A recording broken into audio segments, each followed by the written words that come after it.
के साथ मैं हूं ममता तिवारी। नमस्कार, आपके साथ मैं पल्लवी रविंद्र सिंह। बुलेटिन की शुरुआत करेंगे जयपुर से। सीएम भजनलाल शर्मा सीएमआर से जोधपुर के लिए बताया जा रहा है कि रवाना हो चुके हैं। आपको जानकारी दे दें कि मुख्यमंत्री बनने के बाद पहली बार ट्रेन से जा रहे हैं जोधपुर। सुबह 10:50 पर जोधपुर रेलवे स्टेशन पर पहुंचेंगे और उसके बाद एसएन मेडिकल कॉलेज जोधपुर में सुनेंगे मन की बात। तो इस वक्त की बड़ी खबर जयपुर से आपके टेलीविजन स्क्रीन पर है। राजस्थान उच्च न्यायालय जोधपुर का प्लेटिनम जयंती समारोह भी है आज, और इसी को लेकर के एक कार्यक्रम का आयोजन किया गया है जिसमें शामिल होते हुए नजर आएंगे। तो इस वक्त की बड़ी खबर आपके टेलीविजन स्क्रीन पर जयपुर से पहुंचा रहे हैं। राजस्थान हाईकोर्ट के प्लेटिनम जयंती समारोह में शिरकत करेंगे सूबे के मुखिया सीएम भजनलाल शर्मा। शाम 4:30 बजे राजस्थान उच्च न्यायालय जोधपुर का जयंती समारोह कार्यक्रम जो है वो रखा गया है। ज्यादा जानकारी के साथ संवाददाता जयपुर से हमारे साथ रोशन शर्मा टेलीफोन लाइन पर जुड़ चुके हैं। रोशन, सीएम के पूरे कार्यक्रम के बारे में जरा बताइएगा विस्तार से।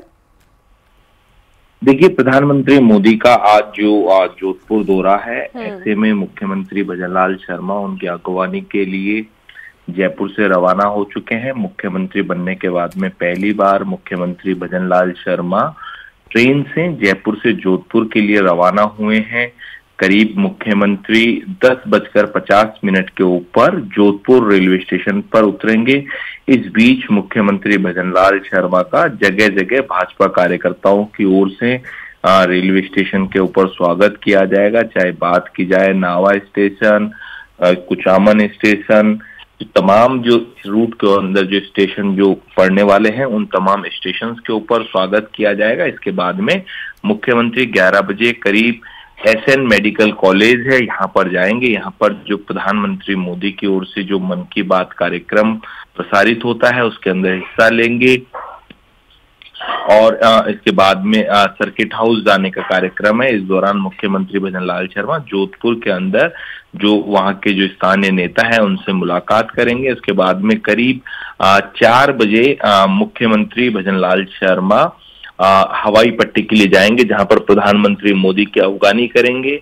यहाँ पर राजस्थान उच्च न्यायालय की जो जोधपुर बेंच है उसका प्लेटिनम जुबली जो समारोह है उसके अंदर शिरकत करेंगे मुख्यमंत्री भजनलाल शर्मा। बहुत शुक्रिया रोशन जानकारी पहुंचाने के लिए। आगे बढ़ते हैं, जोधपुर से बड़ी खबर आपको देंगे। आज जोधपुर आएंगे प्रधानमंत्री मोदी, हाईकोर्ट के जुबली कार्यक्रम में शामिल होंगे। कार्यक्रम में सीएम भजनलाल भी होंगे शामिल। तो इस वक्त की बड़ी खबर आपके टेलीविजन स्क्रीन पर है। पीएम को लेकर के बताते चले अलर्ट मोड पर अब पुलिस प्रशासन जो है वो है, सुरक्षा जो है चाक चौबंद कर दी गई है। हाई अलर्ट पर सुरक्षा एजेंसियों को रखा गया है क्योंकि पीएम मोदी आज दौरे पर रहेंगे। ज्यादा जानकारी लेंगे, संवाददाता हमारे साथ चंद्रशेखर टेलीफोन लाइन पर जुड़ चुके हैं। चंद्रशेखर, कार्यक्रम में सीएम भजनलाल शर्मा भी शामिल होंगे, अपडेट दीजिएगा और साथ ही ये भी बताइएगा कि सुरक्षा को लेकर के क्या जानकारी मिल पा रही है। देखिए, जो प्रधानमंत्री नरेंद्र मोदी है आज जोधपुर दौरे पर है। तीसरी बार देश के प्रधानमंत्री बनने के बाद पहली बार पीएम मोदी जोधपुर आ रहे हैं। इसको लेकर शहर भर के जो लोग हैं उनमें एक भारी उत्साह है। पीएम की झलक देखने के काफी लोग जो है एकत्रित हो सकते हैं। इसको लेकर जो है कड़ी सुरक्षा व्यवस्था जो है पूरे शहर में की गई है। अगर बात करें तो राजस्थान हाईकोर्ट के प्लेटिनम जुबली कार्यक्रम में पीएम शिरकत करेंगे। इसको लेकर बताया जा रहा है कि 3 बजे जो है पीएम जोधपुर पहुंचेंगे और 5 बजे तक कार्यक्रम में वे मौजूद रहेंगे। इसके अलावा भारत के सीजीआई भी वहां पर मौजूद रहेंगे। इसके अलावा जो सुप्रीम कोर्ट के कई न्यायाधीश और राजस्थान के मुख्यमंत्री, राज्यपाल सहित कई डिग्निटीज वहां पर मौजूद रहेंगे। इसको लेकर पूरी तैयारियां की गई है। छप्पे छप्पे पर सुरक्षा कर्मियों को तैनात किया गया है।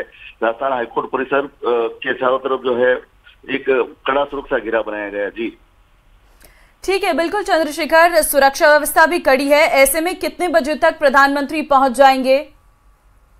देखिए, बताया जा रहा है कि 3 बजे जो है हवाई मार्ग से जोधपुर पहुंचेंगे पीएम मोदी। इसके बाद वहां से सीधा कार्यक्रम स्थल पर जाएंगे और वहां पर जो है वो कार्यक्रम में मौजूद रहेंगे। करीब 5 बजे जो है वापस वो रवाना होंगे। इसके अलावा जो सीएम भजनलाल शर्मा की बात करें तो वे जयपुर से जो है रेल मार्ग से रवाना हुए हैं।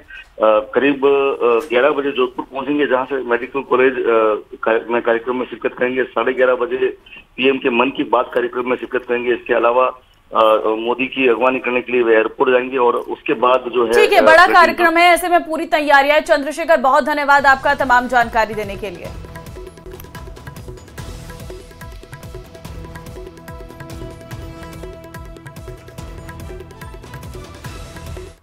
इधर मोदी सरकार ने केंद्रीय कर्मचारियों के लिए यूनिफाइड पेंशन स्कीम का एक बड़ा ऐलान किया। मोदी कैबिनेट ने यूपीएस यानी यूनिफाइड पेंशन स्कीम को मंजूरी दे दी है। 1 अप्रैल 2025 से ये यूनिफाइड पेंशन स्कीम लागू होगी। रिटायर्ड कर्मचारियों को भी बताया जा रहा है कि यूपीएस का पूरा फायदा दिया जाएगा। 25 साल तक काम करने वालों को पूरी पेंशन दी जाएगी। खास बात यह है कि जो लोग 2004 मार्च से 2025 तक रिटायर हुए, उन्हें भी इस पेंशन स्कीम का लाभ जो है मिलेगा। ऐसी जानकारी सामने निकलकर आ पा रही है। तो देखिए, यूपीएस की 10 बड़ी बातों से भी आपको रूबरू करवाते हैं। दरअसल 1 अप्रैल 2025 से यूपीएस लागू होगी, ये जानकारी सामने आई है। और इसी के साथ ही केंद्रीय कर्मचारियों के लिए यूपीएस ये रहने वाली है और 25 साल तक काम करने वालों को पूरी पेंशन जो है वो मिलेगी।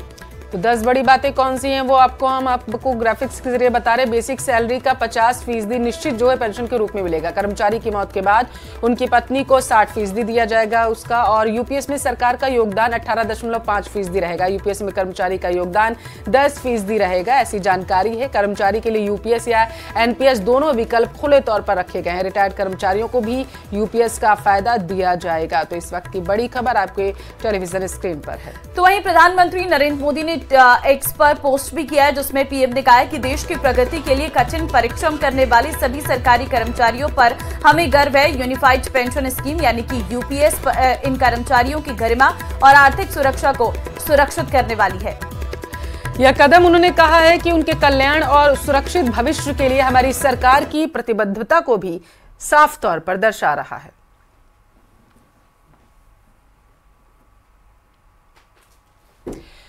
प्रधानमंत्री जी द्वारा आज केंद्रीय मंत्रिमंडल में एकीकृत पेंशन योजना को मंजूर दिए जाने पर हमारे केंद्रीय सरकारी कर्मचारियों को बधाई दी गई है। बताते चले केंद्रीय गृह मंत्री अमित शाह ने ट्वीट किया और उन्होंने ये बातें लिखी। उन्होंने कहा कि इस योजना को मंजूरी देकर मोदी सरकार ने देश के शासन की रीढ़ मारे जाने वाले हमारे केंद्रीय सरकारी कर्मचारियों की वित्तीय सुरक्षा के प्रति अपनी प्रतिबद्धता को एक बार फिर से दोहरा दिया है।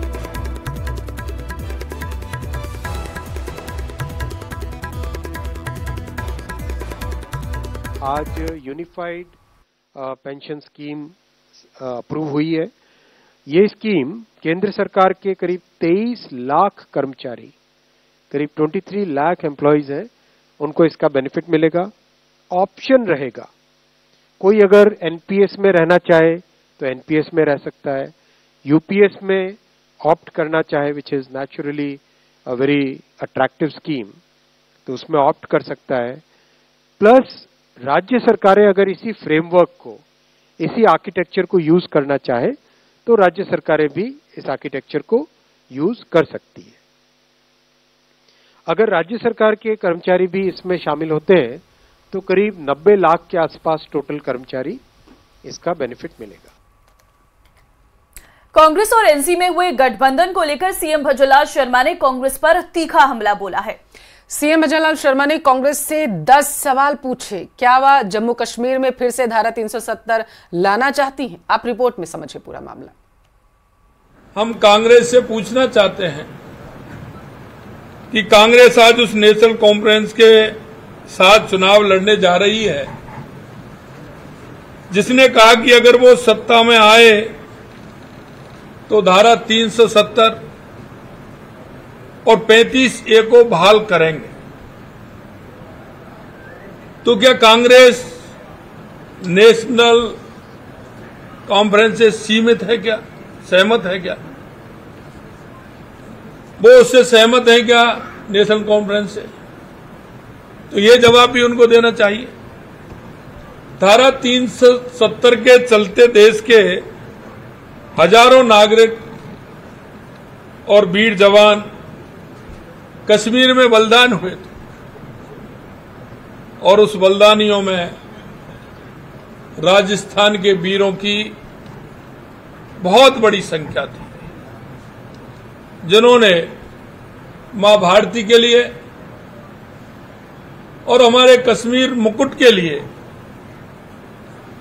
उन्होंने अपने आप को समर्पित कर दिया। जो हमारे एससी एसटी के, ओबीसी के, बकरवाल, गुज्जर आदि के जो कई विभिन्न लोग वहां रहते हैं, उनके आरक्षण का लाभ मिलने लगा है? क्या कांग्रेस उनके आरक्षण को छीनना चाहती है? धारा 370 हटने से कश्मीर की इन परवादीवादी पार्टियों को, परवारवादी जो पार्टियां हैं, उन पर भ्रष्टाचार की लगाम लगी है। क्या कांग्रेस उस भ्रष्टाचार को और जो भ्रष्टाचार का तांडव कश्मीर के अंदर हो रहा था, क्या उसे खोलना चाहती है? बीजेपी के सदस्यता अभियान की बैठक में प्रदेश प्रभारी राधा मोहन दास अग्रवाल की टिप्पणी से मचा बवाल थमने का नाम नहीं ले रहा। पार्टी में मची कलह पर कांग्रेस तंज कस रही है, जबकि पार्टी के प्रदेश अध्यक्ष ऑल इज वेल का भरोसा दे रहे हैं। ये रिपोर्ट देखिए। राधा मोहन दास अग्रवाल की टिप्पणी से बवाल, राजेंद्र राठौड़ के समर्थकों में उबाल। प्रदेश के कप्तान ने किया ऐलान, रखिए इत्मीनान, सबका है सम्मान, ऑल इज वेल। हमारे सामने बैठे हुए पूर्व प्रदेश अध्यक्ष माननीय श्री सीपी जोशी जी, पूर्व प्रदेश अध्यक्ष माननीय श्री अशोक जी, और कहाँ चले गए राजेंद्र राठौर जी। देखिए, मैं नजर सब पर रखता हूँ, इसी बहाने अटेंडेंस उनकी भी लग गई। उनसे पूछा जाना चाहिए कि किस कारण उनको बैठक छोड़ करके जाना पड़ा। ये आपका दायित्व है कि मुझे बताइए। कोई संगठन से ऊपर नहीं है।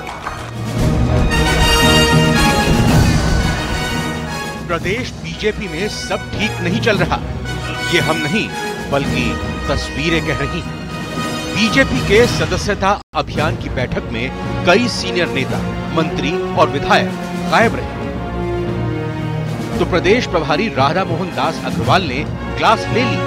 अग्रवाल ने सबसे ज्यादा क्लास वरिष्ठ नेता राजेंद्र राठौड़ की लगाई। पूर्व प्रदेश अध्यक्ष माननीय श्री अशोक जी, और कहाँ चले गए राजेंद्र राठौर जी। देखिए, मैं नजर सब पर रखता हूँ, इसी बहाने अटेंडेंस उनकी भी लग गई। उनसे पूछा जाना चाहिए कि किस कारण उनको बैठक छोड़ करके जाना पड़ा। ये आपका दायित्व है कि मुझे बताइए। कोई संगठन से ऊपर नहीं है। दरअसल जयपुर में मंगलवार को बीजेपी सदस्यता अभियान की बैठक हुई थी, जिसमें राजेंद्र राठौड़ बैठक बीच में ही छोड़कर चले गए थे, जिस पर प्रदेश प्रभारी राधा मोहन दास ने अपनी नाराजगी जाहिर कर दी। उनसे पूछा जाना चाहिए कि किस कारण उनको बैठक छोड़ करके जाना पड़ा। ये आपका दायित्व है कि मुझे बताइए। कोई संगठन से ऊपर नहीं है। चूंकि हर क्रिया की प्रतिक्रिया होती है, इसीलिए शुक्रवार को टोक में राठौड़ समर्थकों ने राधा मोहन दास को घेर लिया और खूब खरी खोटी सुनाई। राठौड़ समर्थकों ने सोशल मीडिया एक्स पर भी ट्रेंड चलाया। इसी बीच राजेंद्र राठौड़ ने एक्स पर समर्थकों से अपील की कि वो ऐसे सोशल मीडिया पर टिप्पणियां न करें। भाजपा उनका परिवार है, लेकिन राधा मोहन दास की लगाई गई क्लास से कांग्रेस को बैठे बिठाए बीजेपी पर हमला करने का मौका मिल गया। राधा मोहन दास के बयान के बहाने गुरुवार को डोटासरा ने बीजेपी की कथनी और करनी का फर्क बताया। तो ये साबित हो गया है कि बीजेपी में बीजेपी के लोगों की कदर नहीं है, बीजेपी में आम जनता की कदर नहीं है। बीजेपी पर प्रहार करने के साथ ही डोटासरा ने राधा मोहन दास के बहाने दिग्गजों को राठौड़ की अहमियत भी याद दिला दी। कोई छोटा नेता के 7 बार जीता हुआ व्यक्ति और नेता प्रतिपक्ष रहा हुआ तत्काल अभी। शनिवार को झुंझुनू में करणी सेना ने प्रदेश प्रभारी का विरोध किया। क्या राजेंद्र सिंह जी राठौड़ संगठन में कोई पदाधिकारी है? क्या राजेंद्र सिंह राठौड़ विधायक है? एक जाति विशेष को टारगेट करके जिन्होंने पूरे 36 कौम को लेकर साथ में काम किया इस राजस्थान में। स्थिति संभालने के लिए बीजेपी प्रदेश अध्यक्ष को आगे आना पड़ा। मदन राठौड़ ने राजेंद्र राठौड़ को पार्टी का वरिष्ठ कार्यकर्ता बताया। राठौड़ हमारे आदरणीय नेता, हमारे भाई है, हमारे परिवार के वरिष्ठ सदस्य हैं। उनका अपमान हम खुद भी नहीं सहन करते हैं, ठीक है ना।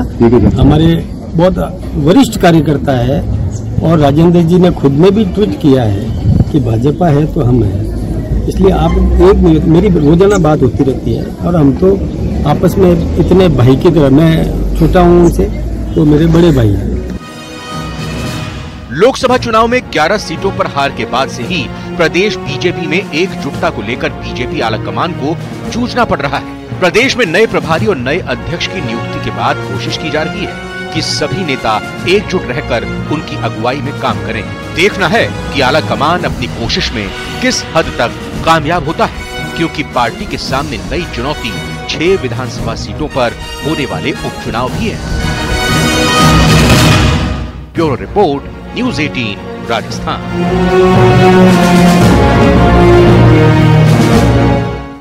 चलिए आगे बढ़ते हैं। खबर झुंझुनू से आपको देंगे, जहां उपचुनाव की तैयारियों की बैठक के बाद बीजेपी प्रदेश प्रभारी राधा मोहन दास अग्रवाल ने कांग्रेस प्रदेश अध्यक्ष गोविंद सिंह डोटासरा के बयान पर पलटवार किया। बीजेपी प्रदेश प्रभारी ने कहा है कि उन्हें अपनी पार्टी की फिक्र ही नहीं रह गई है। जरा सुनिए आप। भाई, नसीहत उसको दी जाती है जिसके अंदर समझदारी हो। अपनी ताकत को जो बड़ा नहीं करना चाहता है, दूसरों की ताकत पर पलना चाहता है। अब मैं नसीहत के लायक भी तो बने पहले, ये खाली हम नसीहतें घूमते पड़े। देखिए, ज्ञान भी कुपात्र को नहीं देना चाहिए। कुपात्र को देने वाला ज्ञान तामसिक ज्ञान कहा जाता है। गीता पढ़ लीजिए, उसमें लिखा हुआ 3 प्रकार के ज्ञान देने की प्रक्रिया होती है। तो योग्य बने तो हम उनको दान देंगे, योग्य बने तो हम उनके संगठन को मजबूत, हम तो खुद चाहते हैं कांग्रेस मजबूत हो। विपक्ष हमेशा मजबूत होना चाहिए। कांग्रेस को अस्थायी रूप से राजस्थान के अंदर विपक्ष में बने रहना है और भारतीय जनता पार्टी लोकतंत्र में विश्वास करती है। इसलिए हम चाहेंगे कि वो सकारात्मक विपक्ष बने, मजबूत विपक्ष बने, हमारी कमियों को उजागर करें। हमें क्या परेशानी है, लेकिन अपने को मजबूत करने की जगह उल चलूल बातों पर, अभी कल उन्होंने बयान दे दिया, डोटासरा ने बयान दे दिया।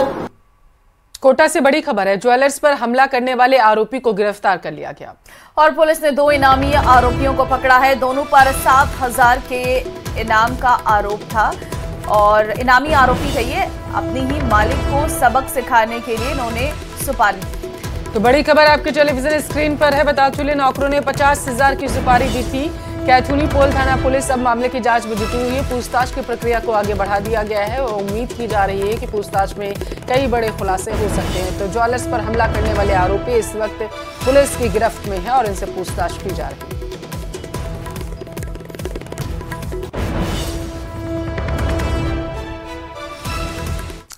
जालोर के सुंधा माता पहाड़ी क्षेत्र में मूसलाधार बारिश का अनदेखा मंजर जो था वो देखने को मिला है। यहाँ पानी की तेज धार में 5 श्रद्धालु बह गए। गनीमत रही कि उनमें से 3 बचा लिए गए। ये रिपोर्ट देखिए।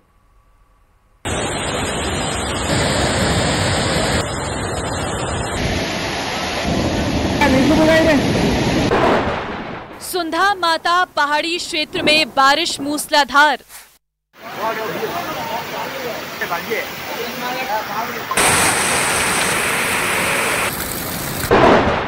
सड़कों पर पानी की तेज धार।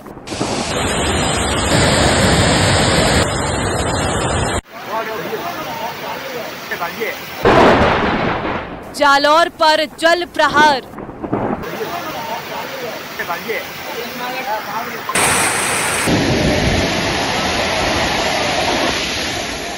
तस्वीरें बारिश की पृष्ठभूमि पर आधारित ऑन लोकेशन शूट की नहीं, बल्कि जालौर जिले के जसवंतपुरा कस्बे की है।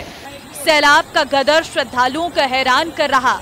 सुंधा माता पहाड़ी क्षेत्र में उफनाता झरना लोगों को हैरान कर गया।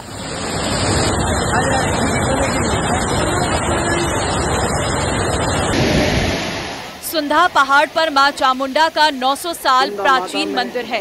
करीब 1220 मीटर की ऊंचाई पर स्थित ये मंदिर चारों ओर पहाड़ों से घिरा है। तेज बारिश के दौरान पहाड़ों से पानी तेज बहाव के साथ मंदिर के रास्ते पर बहता है, लेकिन शनिवार को नजारा दूसरा था।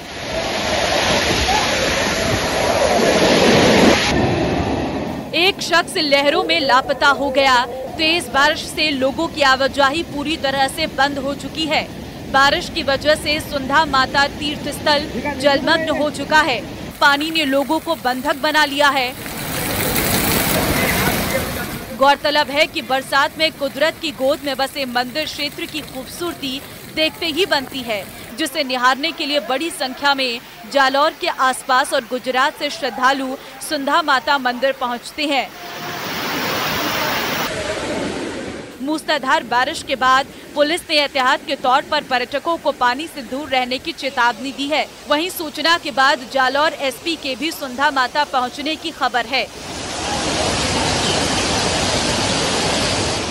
न्यूज़ 18 राजस्थान के लिए जालौर से रेवा शंकर की रिपोर्ट। सुंधा माता में जोरदार बारिश।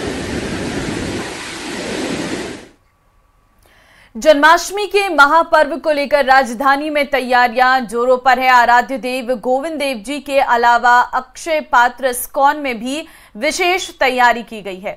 मंदिरों में विशेष साज सज्जा और श्री कृष्ण की झांकियां सजाई गई। साथ ही उम्मीद की जा रही है कि इस बार लाखों की संख्या में भीड़ यहां पर उमड़ेगी, जिसके चलते श्रद्धालुओं की सुरक्षा के लिए कड़े इंतजाम किए गए हैं।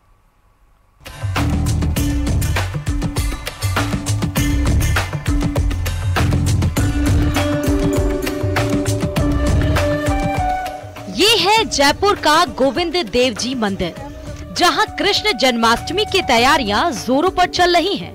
भक्तों के आने का सिलसिला भी जारी है। इस बार मंदिर प्रशासन ने भक्तों की संख्या को देखते हुए पुख्ता इंतजाम किए हैं। आने और जाने वाले भक्तों के लिए अलग अलग व्यवस्था की गई है।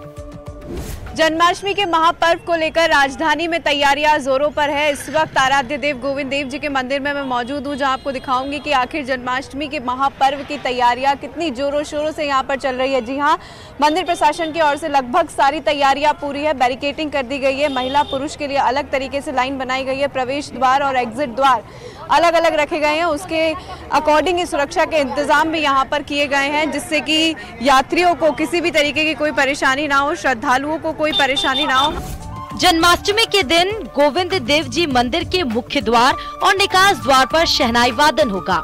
रात 12 बजे 31 तोपों की गर्जना के साथ भगवान का प्राकट्य होगा। इसके साथ ही दर्शन व्यवस्था, जन्माभिषेक, अगले दिन नंदो उत्सव और शोभा यात्रा की व्यवस्थाओं को भी अंतिम रूप दिया गया है। राजधानी के विशेष मंदिरों में शुमार गोविंद देव जी के साथ साथ इस्कॉन मंदिर, अक्षय पात्र मंदिर, इन मंदिरों में भी तैयारियां हमें देखने को मिल रही है। आप देख सकते हैं कि चारों ओर बैरिकेडिंग कर दी गई है, टेंट्स लगा दिए गए हैं, ताकि बारिश भी होती है उस दिन तो बारिश से बचा जा सके और धूप से भी बचा जा सके। मंदिर में सांस्कृतिक कार्यक्रम के आयोजन किए जा रहे हैं। रात 26 अगस्त से महाजन्माष्टमी का पर्व शुरू होगा और 27 तारीख को जन्माष्टमी का महापर्व मनाया जाएगा। ऐसे में लगभग व्यवस्थाओं को सुचारू किया जा रहा है और अपने अंत तक पहुंचाया जा रहा है। तस्वीर